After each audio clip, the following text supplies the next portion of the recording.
Bung Apa? Karno ini kan juga sangat dekat dengan para paus. Ya.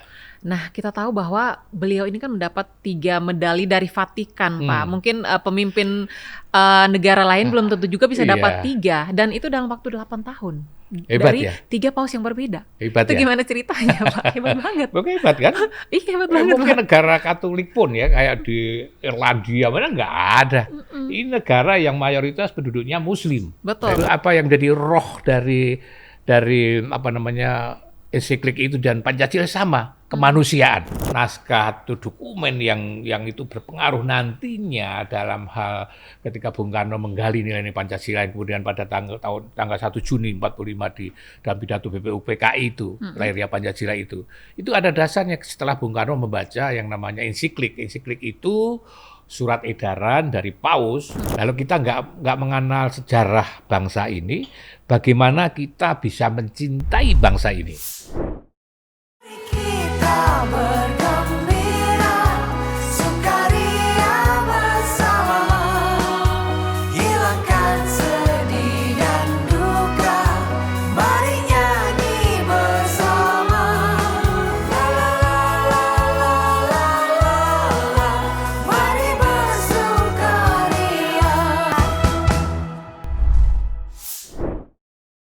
Kepalkan tangan persatuan untuk Indonesia Raya Merdeka. Halo Sobat BKN, terima kasih telah kembali lagi bercengkrama dengan kami di BKN PDI Perjuangan. Nah, pada tahun 2023 ini, tepat di bulan Juni, kita memperingati bulan Bung Karno. Selama 1 bulan penuh kita akan ngobrol-ngobrol seru, mengupas tentang hal-hal yang berkaitan dengan Bung Karno. Tentunya hari ini saya tidak sendirian, sudah hadir bersama saya Pak Trias Kuncahyono, wartawan senior Kompas. Langsung saja kita sapa Pak Trias, apa kabar? Apa kabar Yusin? Baik. Wah, tanya langsung saya ya. Saya baik, Pak. Pak, gimana sehat Justin juga? kan? Justin, Ya. betul. Pak, hari ini seru ya. Kita akan mengupas banyak hal tentang Oke. Bung Karno dengan Ya. 3 medali Vatikannya. Oh. Ya, tapi sebelum itu saya pengen nanya dulu tentang kedekatan Bung Karno dengan umat Katolik. Nah, kenapa sama Iya. saya pertanyaannya itu ya? Karena saya tahu Pak adalah orang yang bisa menjawab itu. Pak, Iya. kita tahu kan bahwa Bung Karno ini kan dalam tubuhnya mengalir darah Jawa dan Bali. Iya. Terus dari kecil beliau ini sudah diajarkan tentang Hinduisme dari ibunya, Iya. terus juga Iya. teosofi dari ayahnya juga, dan juga dari mentor politiknya Cokro Aminoto.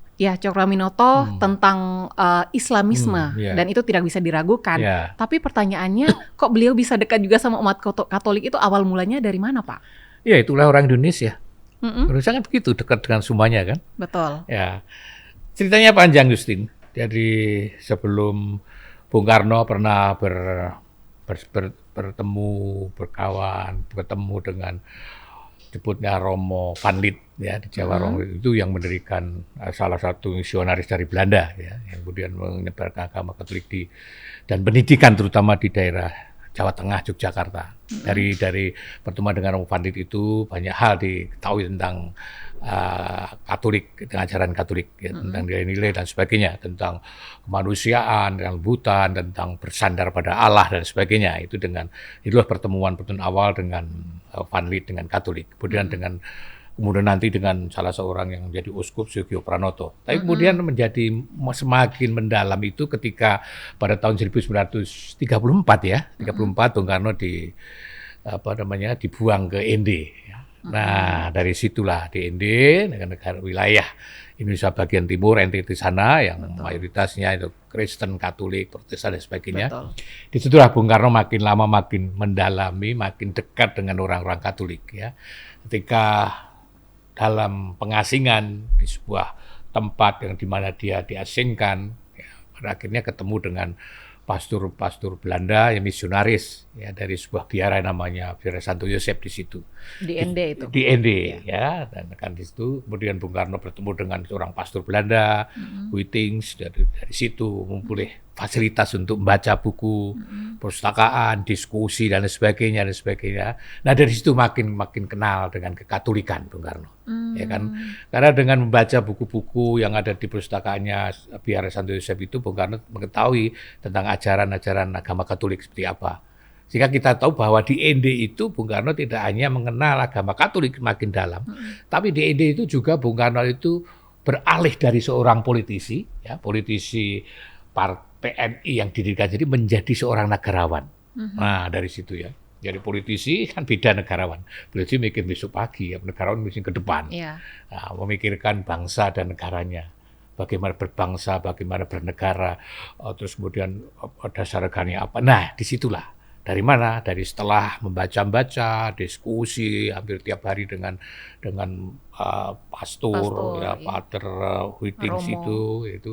itu makin mendalami. Tadi saya katakan tidak hanya mengenal agama Katolik, tapi juga menjadi seorang negarawan. Artinya waktu di ND itu beliau hanya mendalami saja ya. Sebelumnya memang sudah ada kedekatan juga. Saya dengan rasa Katolik. tidak hanya mendalami ya, jadi makin mengenal lah, ya, Makin makin mengenal. mengenal, ya kan mengenal tidak hanya karena kemudian tidak hanya berdasarkan diskusi, Mm-mm. tapi kemudian juga membaca. Katakanlah salah satu naskah atau dokumen yang itu berpengaruh nantinya dalam hal ketika Bung Karno menggali nilai-nilai Pancasila kemudian pada tanggal 1 Juni 45 di dalam pidato BPUPKI itu, lahirnya Pancasila itu ada dasarnya setelah Bung Karno membaca yang namanya ensiklik. Ensiklik itu surat edaran dari Paus disuruhkan pada seluruh dari Paus sebagai uskup Roma dan sebagai pemimpin umat Katolik sedunia disebarkan seluruh dunia kepada para uskup dan kepada umatnya. Ya, ensiklik namanya itu dalam bahasa mulai dari bahasa Yunani. Surat edaran itu namanya Rerum Novarum. Rerum Novarum itu adalah bahasa Latin, bahasa Indonesia zaman modern. Rerum Novarum. Itu apa? Itu ditulis oleh Paus Leo pada tahun 1891. Itu menanggapi perkembangan dunia pada waktu itu setelah revolusi industri dan kemudian kapitalisme. Revolusi industri, kemudian akibatnya apa? Muncul banyak pabrik di mana-mana, tenaga kerja butuh banyak, tetapi tidak memperhatikan, tidak menilai manusianya, tidak memperhatikan buruhnya diperas dan sebagainya. Nah, ensiklik itu adalah mengingatkan itu semua, tidak bisa. Buruh punya hak. Gaji harus sesuai dengan pekerjaannya. Jadi membela kaum buruh, memanusiakan manusia. Nah, itu yang dipelajari dibaca oleh Bung Karno.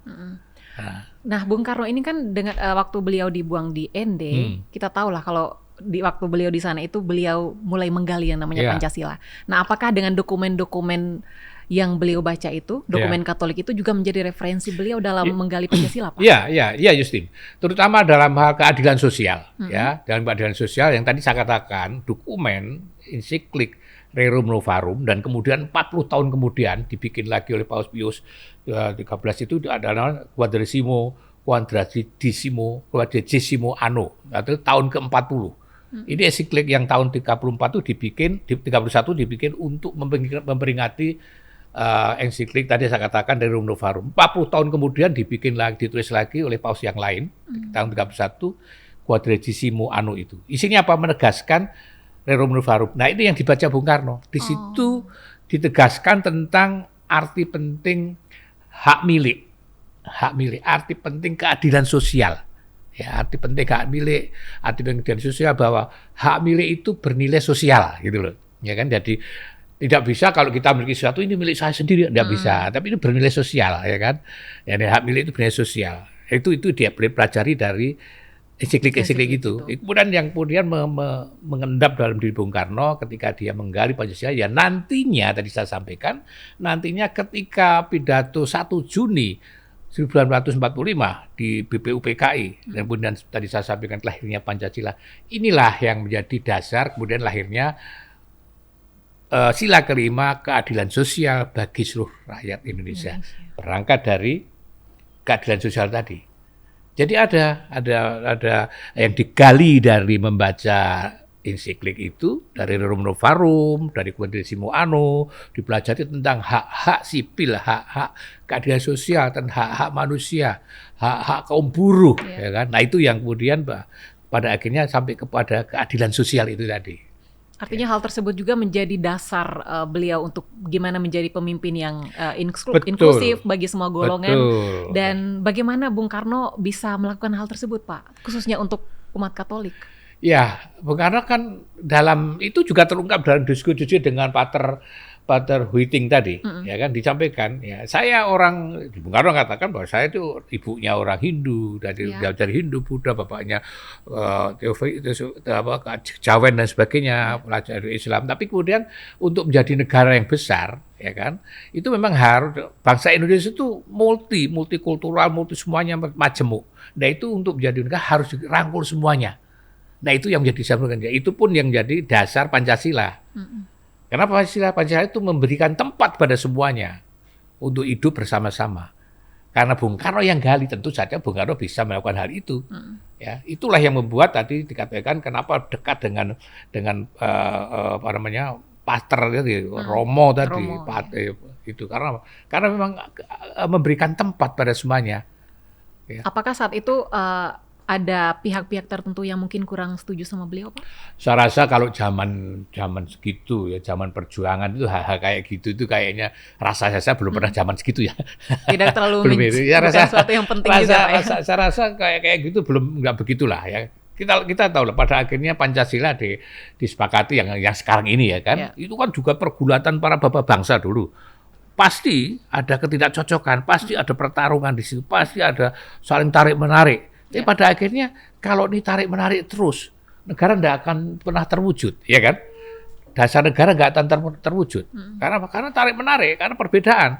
Tapi kemudian kebesaran hati para bapak bangsa, itu kan udahlah, ini yang berbeda kita singkirkan, mari kita yang sama-sama saja. Nah itu, ya kan? Sehingga yang tadi saya ditanya Yusrin, apakah mungkin ada, tetapi semangat untuk mengindonesia, semangat untuk menciptakan negara Republik Indonesia itu yang lebih kuat dibanding kepentingan-kepentingan pribadi, gesekan-gesekan itu.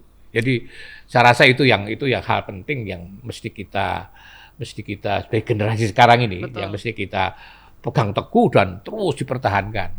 Ya. Nah, kita melihat situasi saat ini, Pak, apakah pemimpin yang inklusif ini memang sangat dibutuhkan atau gimana, Pak? Pasti, karena apa? Karena Indonesia itu dari awal mulanya itu adalah negara yang plural, majemuk, ya kan? Kita tahu pada tahun 28 Sumpah Pemuda itu kan para pemuda pada tahun 28 itu kan bagaimana mereka menyingkirkan kepentingan diri, kepentingan kelompok, kepentingan suku, kepentingan agama. Tapi kemudian bersatu di sana. Ya kan? Nggak ada yang dorong, Yong Sumatera, Yong Jawa, Sulawesi dan sebagainya datang ke situ untuk benar-benar mengatakan satu bangsa, satu bahasa, ya kan satu semua. Ya. Dan nggak bisa dipungkiri bahwa kemajemukan itu bagian dari Indonesia. Kalau tidak majemuk, kalau tidak heterogen, ya kan, bukan Indonesia. Bukan Indonesia. Jadi bukan Indonesia itu ya kayak gini, dari Sabang sampai Merauke utara, ya kan, sudah dikatakan utara dari Sangi sampai Pulau Sabu ya, itu kan, dari Justin dari Flores, ya kan, Jawa, saya dari Jawa, ya kan. Tapi apakah harus berkelahi beda? Enggak lah, sama-sama Indonesia. Ya kan? Yang bukan ini berbeda Indonesia. Itu indah, kemajemukan berbeda itu Indonesia, indah. Seperti ya. pelangi ya, Pak ya. Betul. Berbeda warna tapi memang indah dilihatnya, Pak. Kalau pelangi itu hanya satu warna bukan pelangi. Betul. Ya kan? Ya. Kalau hanya dua warna juga bukan pelangi. Bukan pelangi. Bukan. Sama ya. kayak Indonesia berarti, Pak. Betul, ya. Nah, satu lagi, Pak, Bung Karno ini kan juga sangat dekat dengan para paus. Ya. Nah, kita tahu bahwa beliau ini kan mendapat 3 medali dari Vatikan, Pak. Mungkin pemimpin negara lain belum tentu juga bisa dapat 3, dan itu dalam waktu 8 tahun. Hebat dari ya? 3 paus yang berbeda. Hebat itu ya? gimana ceritanya, Pak? Hebat banget. Bukan hebat kan? Iya, hebat banget. Mungkin Pak. negara Katolik pun ya, kayak di Irlandia, mana nggak ada. Ini negara yang mayoritas penduduknya Muslim. Betul. Ya kan? Kalau nggak salah Irlandia tuh cuma dapat 1 medali ya aja. Kan? Nah, gimana? Memang hebat itu. Apa yang membedakan Bung Itulah Karno presiden dari... kita. Wow. Kan itulah Bung Karno kita ya. Tadi saya sampaikan Bung Karno itu ketika di ND, kan diskusi membaca dengan Pater Huiting tadi. Iya. Kemudian lahirnya Pancasila. Pancasila itu tadi saya sampaikan memberikan tempat pada semuanya. Ya suku, bangsa, berbeda-beda agama. Nah ini bagi kan kemudian apa yang jadi roh dari apa namanya ensiklik itu dan Pancasila sama, kemanusiaan. Nah ini kemanusiaan ini yang menjadi intinya perjuangan Bung Karno, kemanusiaan, ini juga kemanusiaan semua. Ketemulah di situ. Ya, satu dengan Pancasila itu memberikan tempat juga untuk agama-agama yang lain termasuk Katolik, ya. Sehingga ya Katolik bisa berkembang di sini. Karena apa? Karena Pancasila, ya kan? Karena Pancasila di negeri yang mayoritas penduduk Muslim. Itu Bung Karno, itu jasa Bung Karno. Itulah yang membuat ketemu di antara mereka, di antara Bung Karno dan Vatikan ketemu di sana. Ya. Karena Jadi, umat Katolik bisa berkembang dan di sini dan dikasih ruang gitu ya, Dikasih Pak, ya? ruang sama dengan yang lain, ya kan, sama dengan. Jadi makna dari medali itu apakah semacam Ya, apresiasi? Betul, penghormatan? supaya apresiasi, penghargaan, ya, bagi rasa cinta, ya, persaudaraan itu kan, mungkin gini ya, kalau kita lihat seorang atlet mendapat medali itu kan hasil dua perjuangan, keberhasilannya. Nah, itu keberhasilan. Ya, itu Bung Karno itu karena Pancasila itu tadi semangat kemanusiaan, keadilan sosial, ya itu yang menjadi sama dengan yang di dalam ajaran Katolik pun itu kemanusiaan, ya kemanusiaan, kemudian kepedulian, cinta kasih sama dengan Pancasila. Nah, jadi ketemu di situ, sehingga tidak aneh kalau kemudian tiga paus ya, Paus 56, kemudian Paus Pius, kemudian Paus Yohanes 23, Paus Paulus 6 memberikan penghargaan itu sangat masuk akal. Karena apa? Sama yang mereka perjuangkan. Sama, kemanusiaan.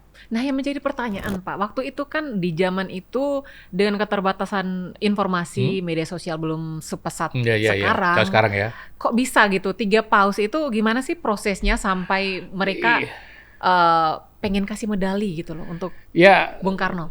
Vatikan itu adalah salah satu negara Eropa yang pertama kali menjalin hubungan diplomatik dengan Indonesia. Dan Mesir ya? Sama Mesir itu juga? Arab. Arab. Eropa, Vatikan. Tahun 47 itu Vatikan sudah menjalin hubungan dengan Indonesia. 47. Kita merdeka tahun 45. Vatikan tahun 47 sudah ada hubungan dengan Indonesia. Bahwa kemudian dubesnya baru tahun 50, tapi 47 sudah ada hubungan. Adalah jasa dari Uskup Agung Sugio Pranoto, yang temannya Bung Karno, yang kemudian diangkat menjadi pahlawan nasional. Uskup Agung Sugio Pranoto di Jawa Tengah itu. Itulah yang minta supaya mendesak supaya Vatikan mengakui kemerdekaan Indonesia. Vatikan itu negara kedua setelah Mesir yang mengakui Mesir itu khusus untuk Timur Tengah nomor 1. Vatikan di Eropa ya, Vatikan termasuk yang awal gitu. Jadi memang dari sebelum kemerdekaan Vatikan sudah punya perhatian untuk Indonesia. Sebelum negara ini menjadi Indonesia kan di sini banyak misionaris ya kan ya. Jadi tadi prosesnya Bung Karno memahami Katolik, kemudian melahirkan Pancasila, itu kan juga lihat proses yang tadi kita bicarakan tadi ya, lewat dengan pertemuan dengan para pastor dan sebagainya, baca dokumen dan sebagainya, itu kan terpantau semuanya, tercatat semuanya ya kan. Kemudian setelah ada hubungan diplomatik makin jelas ya kan. Dari tahun 47, kemudian tahun 50 ada hubungan diplomatik, kemudian baru menerima tahun 56. Artinya kan dalam tempo seperti itu kan banyak hal yang terjadi. Kalau ada dubesnya, artinya dubesnya kan mereport terus apa yang terjadi di sini. Ya, Indonesia ada Pancasila. Apa itu Pancasila? Kan gitu kan. Tadi Pak Pancasila dijelaskan, mesti dulu menghormat Tuhan, bersandar pada Tuhan, membuat kemanusiaan, memperjuangkan keadilan, gitu kan, demokrasi, wah bagus. Dan di prakteknya memang seperti itu. Karena itu siapa yang laporin? Yang laporin banyak. Pak dubesnya pasti ngelaporin, ya. Duta besar Nunsiusnya Vatikan Indonesia pasti ngelaporin. Ini udah dilakukan Soekarno seperti ini.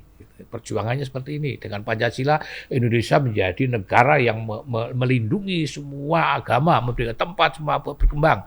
Nah, itulah kira-kira itu.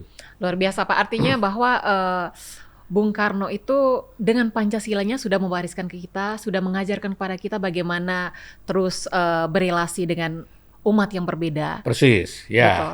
Dan menurut Pak Trias, per hari ini gimana kondisi Indonesia saat ini? Ya, kita lihat secara umum baik, bahwa ada letupan sana sini soal yang biasa gesek-gesekan. Tapi secara umum saya rasa ini makin lama kita makin baik, makin baik dan makin bahwa toleransi di antara kita terus diupayakan gitu kan, terus itu memang harus terus-menerus diupayakan ya. Tidak bisa berhenti pada satu titik. Oh sudahlah, enggak. Tapi harus karena generasi berganti terus, jadi harus memahami terus bahwa Indonesia adalah negara yang plural. dari awal mula gitu kan, bahkan sebelum lahir gitu kan, udah plural. Bahwa Indonesia adalah negara Pancasila. Pancasila itu yang menjamin kebebasan semua orang untuk menjalankan agamanya dan sebagainya ya. Nah, itu. Jadi sampai sekarang menurut jimat saya ya itu bagus ya. Tapi tetap memang harus terus dipelihara, ditumbuh kembang, dipelihara dan dipertahankan, dipelihara dan terus dipupuk untuk saling toleran di antara itu. Karena bisa-bisa mungkin yang senior ya itu sudah, tapi anak-anak muda ya kan, mungkin ada aliran segala macam dari mana-mana masuk kemana-mana mempengaruhi. Nah ini menjadi tugas kita bersama, selalu ingat bahwa kita bangsa yang plural loh, ya kan, kita harus hidup berdampingan secara damai loh, gitu. Ya itu yang harus dilakukan. Ya. Jadi tugas kita semua anak-anak muda, terutama Yusin ini yang muda ya kan. Soalnya milenial Pak. Ya itu anak milenial, jangan-jangan udah lupa Pancasila. Iya. Bahkan saya juga nggak tahu Pak kalau Bung Karno tuh pernah terima 3 medali ini Pak. Bahkan pada tahun 64 tidak hanya medali, ketika Bung Karno berkunjung ke Vatikan, ketemu dengan Paulus ke-6, itu dicetak perangko khusus untuk Bung Karno ketika kunjungan itu. Perangko khusus untuk Bung Karno. Wow. Jadi tidak hanya menerima medali, piagam penghargaan, tapi ada perangko khusus untuk Bung Karno. Itu sebuah kehormatan yang sangat tinggi Pak dari Vatikan. Kita sebagai bangsa Indonesia bangga punya presiden seperti itu kan. Nah itu ya. Artinya hal-hal seperti ini memang perlu sekali diinformasikan kepada generasi muda Pak ya. Yang sekarang agak masih nggak suka baca gitu ya? Iya, nggak suka baca. Sukanya scrolling media sosial. Terus sejauh ini Pak Trias melihat, ini kan bicara juga soal kekatolikan juga ya Pak ya. Dengan penutupan gereja, apakah memang ini menjadi sebuah arti bahwa memang kita sudah mulai mengikis toleransi Pak? Yang tadi saya sampaikan bahwa tiap toleransi memang harus terus dipelihara, ya kan, ditingkatkan, makin disadari. Berangkatnya kan bahwa kita berangkat sebagai bangsa yang plural, kan itu berangkatnya kan plural dalam segala-galanya, adat istiadat, suku, agama dan semua bahasa plural macam-macam, ya kan. Kalau kita mulai dari awal mula menyadari itu, tentu kita bisa berhidup dengan damai dengan orang lain. Ya kan? Kita kan tidak hidup dalam sebuah pulau sendiri gitu, tapi kita kiri kanan ada tetangga mungkin dalam keluarga pun beda-beda, ada masalah ya kan. Karena itu menurut hemat saya itu tadi mungkin ada gesekan sana sini, mungkin ada penutupan, ya tegakkanlah hukum gitu aja. Ada hukum, ya hukum itu ditegakkan, tegas, nggak boleh. Presiden Jokowi bolak-balik mengatakan itu, nggak bisa, tegakkan hukum. Tapi tetap ada Pak, artinya kan memang ini memang stakeholder ya, kita semua harus sama-sama. Ya, kalau tetap ada, tadi saya katakan penegakan hukum jadi penting, enforcement itu penting sekali tuh. Jadi ada nggak penegakan hukum kan gitu jadinya. Kalau misalnya ada itu didiamkan aja ya akan menjadi dianggap bahwa itu pekerjaan, bahwa yang dilakukan benar. Tapi kemudian kalau ada tindakan ini nggak benar loh, jadi akan jadi orang mikir ini nggak benar. Ya kan? Pada di kita mungkin sisi itu ya, penegakan hukum yang masih kurang gitu. Tapi saya rasa makin lama orang juga makin paham.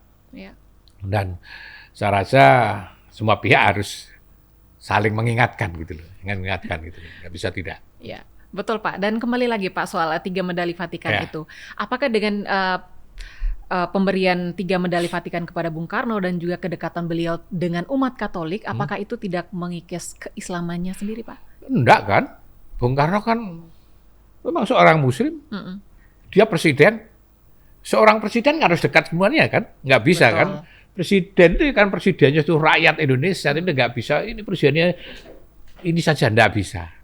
Ya dia hebatnya itu, dia memang seorang presiden yang dekat dengan semuanya, dengan rakyatnya, karena rakyat Indonesia agamanya macam-macam, ya dekat dengan semuanya, itulah presiden. Artinya ini untuk menepis beberapa orang yang saya juga sempat baca di beberapa buku yang memang meragukan soal keislaman beliau. Ada kan, Bung Karno tetap Muslim yang sejati pokoknya dan sebagainya kan, enggak lah. Jadi, saya rasa kalau seorang presiden tidak begitu justru aneh. Betul. Gitu, ya kan? Ya, betul.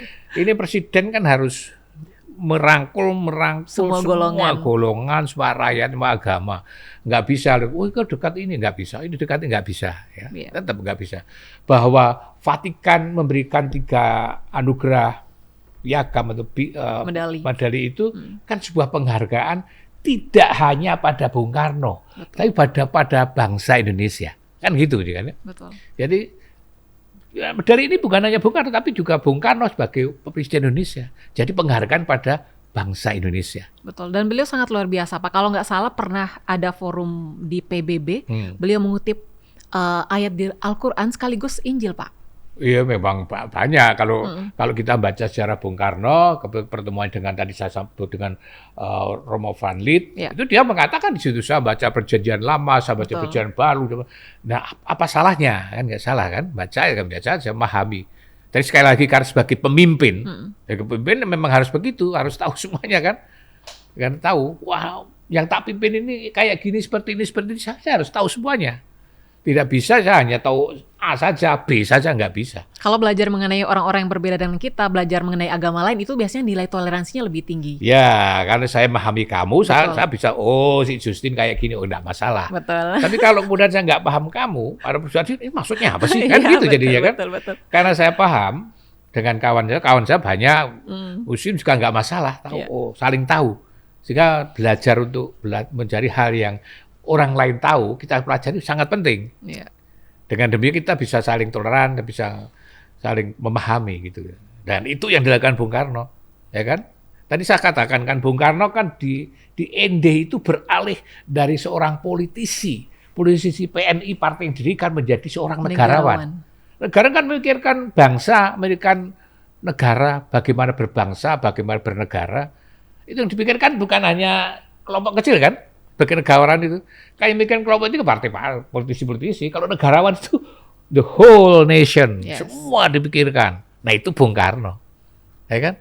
Sehingga kalau ceritanya kan daripada tadi saya barusan lihat video itu, menarik itu dengan Bung Karno. Bagaimana Bung Karno ketika pada akhir-akhir masa kekuasaannya bangun pagi terus minta, saya minta roti. Ada video ini, saya minta, terus pelayan nggak ada roti, ya kan? Ya kalau gitu saya minta pisang, nggak ada pisang. Akhirnya dia belum tahu kenapa begitu saya minta ini nasi dan kecap aja, nggak ada semua nasi dan kecap. Akhirnya Bung Karno keluar istana, pergilah ke Bogor untuk beli makan. Dia mengatakan biarlah saya menderita, asal rakyat nggak menderita, ya kan? Ya. Coba itu kan memberikan gambaran bahwa inilah pemimpin itu kayak gitu. Dia tahu bahwa tidak ada roti dihilangkan, pisang dihilangkan, nasi putih dan kecap dihilangkan, nggak boleh dimakan gitu. Sebuah tindakan yang maunya serahkan dia. Dia tahu ada orang yang jahat pada saya, tapi tidak dibalas. Jadilah, itulah pemimpin kan begitu kan. Betul. Artinya kita masih berharap Pak ya, semoga ada pemimpin Indonesia suatu saat nanti one day akan mendapat lagi medali dari Vatikan. Harus ya Pak Harus ada pemimpinnya kayak gitu. Negeri butuh seperti negeri ini. Oke. Nah terakhir dari saya Pak, mungkin karena belum banyak generasi muda juga yang tahu soal sejarah-sejarah Bung Karno, bagaimana beliau menggali Pancasila. Mungkin pesan terakhir nih untuk generasi muda seperti apa Pak? Ya menurut saya Mbak, kita kalau ada pepatah. Sejarah itu guru yang baik, gitu ya. Sejarah itu guru kehidupan. Jadi kita harus belajar sejarah. Kita itu harus belajar sejarah. Kalau kita nggak tahu sejarah bangsa kita, ya nggak akan bisa apa-apa dan kita nggak akan bisa berbuat masa depan seperti apa. Karena kita harus belajar bagaimana lahirnya Pancasila. Ya. Pergilah banyak buku, ada filmnya juga kelahiran Pancasila ya.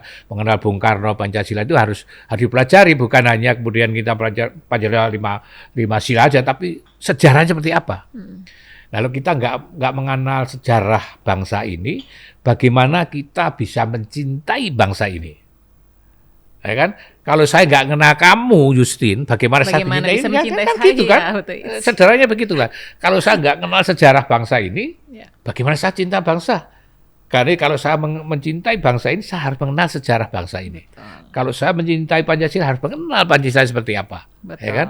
Kalau mau mencintai Bung Karno, saya harus tahu Bung Karno itu seperti apa. Perjuangannya seperti apa, siapa dia, baru aku cinta. Berarti pesan dari Pak Trias untuk anak muda adalah cintailah sejarah, belajarlah soal sejarah kalau mau mencintai negara ini, Betul. mencintai bangsa ini. Ya. Harus tahu sejarah ya Pak Ya. ya. Terima kasih luar biasa. Meskipun obrolan mengenai Bung Karno dan 3 medali Vatikan ini agak berat, namun tentu saja tetap seru dan menarik untuk kita simak. Terima kasih ya Pak Sama-sama, Trias Jijin. sudah hadir Ya. bersama kami di Ya. sini dan sudah berbagi ilmu dengan kami juga. Sampai jumpa lagi di lain kesempatan. Semoga Pak selalu sehat, sukses selalu buat Pak Trias. Baik, Sobat BKN jangan lupa terus pantengin YouTube BKN PDI Perjuangan. Mari ramaikan bulan Bung Karno tahun ini. Kepalkan tangan persatuan untuk Merdeka Indonesia Raya. Merdeka!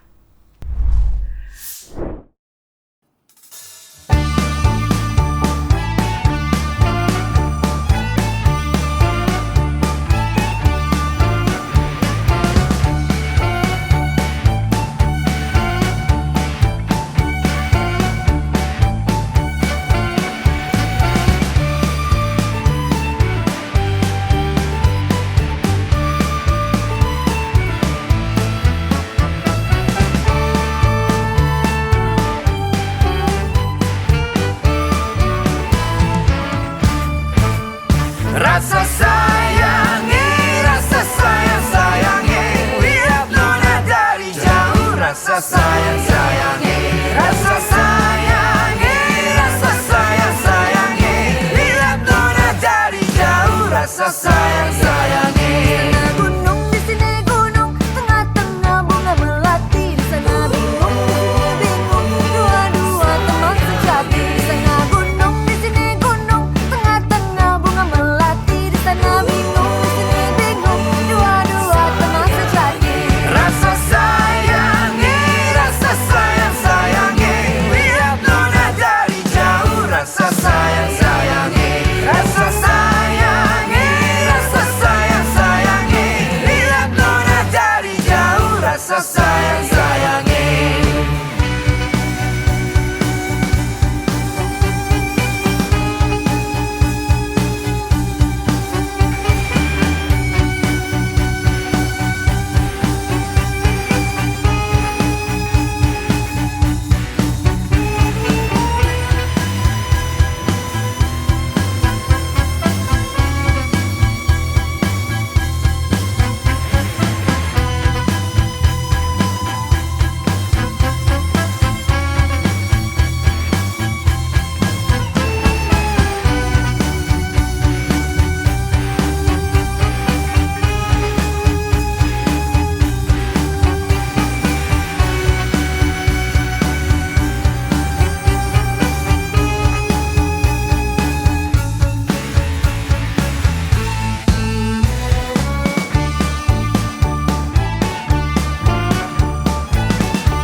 Rasa sayangi, rasa sayang sayangi, lihat nona dari jauh. Rasa sayang sayangi, rasa sayangi, rasa sayang sayangi, lihat nona dari jauh. Rasa sayang sayangi. Jalan-jalan ke Surabaya, jangan lupa membeli pita. Jangan suka memandang saya, nanti bisa sakit mata. Kalau ada sumur di ladang, boleh kita menumpang mandi. Kalau ada umur panjang, boleh kita berjumpa lagi.